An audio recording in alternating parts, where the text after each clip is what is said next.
دوستانو د پښتو مشهوري سندرغاړي د حمید الله د مرګ باره کې څه ویلي دي، د حکومت نه یې څه غوښتنه کړې ده او د هغه د دوستانو په اړه یې څه ویلي دي. که غواړئ چې تاسو یې هم په اړه پوه شئ نو ویډیو تر اخره وګورئ. خو د ویډیو د شروع کولو نه مخکې که تاسو زموږ په چینل نوي یاستئ او یا هم زموږ د چینل ویډیو په اول ځل ګورئ نو له تاسو ټولو څخه خواست دی چې زموږ چینل پښتون ټایم همدا اوس سبسکرایب کړئ. ملګرو، څنګه چې تاسو ته معلومه ده چې سوات کې یو ښکلی هلک د یوې وړې غلطۍ د وجې نه چې ټیک ټاک لپاره یې ویډیو جوړوله او د هغې په وجې یې خپل ځان ختم کړ. د هغه په مرګ خو ټول پښتون ولس غمرازي وکړه.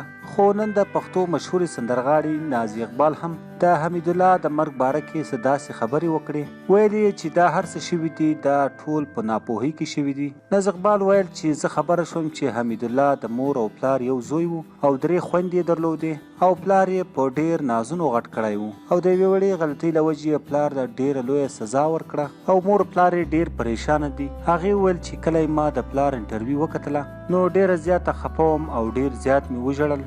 او نازي اقبال د پاکستان حکومت نه غوښتنه کړې ده چې ټیک ټاک اپلیکیشن دی د پاکستان د پلی سټور څخه په مکمل ډول ډیلیټ کړی شي او که چا سره هم ونیول شو نو سزا دې ورله ورکړل شي، ځکه چې د همدې ټیک ټاک له وجې نه ګلالي او ښکلي ماشومان خاورو له لاړو او ورسره هم ډېرې تورسرې د عزت نه خلاصې شوې. ملګرو، نازي اقبال د حمید الله د کورنۍ مور او پلار او د هغه د دوستانو سره یې غمرازي کړې ده او ویلي دي چې الله تعالی دې د حمید الله مور او پلار له د زړه صبر ورکړي او ویلي دي چې په نوم مسلمان دې الله تعالی له داسې درد څخه وساتي ځکه چې د ځوان بچي درد ډېر لوی وي. ملګرو، دغه و د نازي اقبال تازه بیان چې د حمید الله په مرګ یې د هغه له کورنۍ سره خپله غمرازي شریکه کړې ده.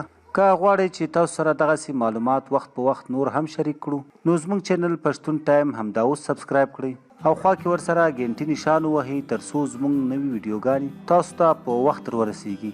تر بلې ویډیو مو په لوی او بخښونکي رب سپارم. د لوی الله په امان.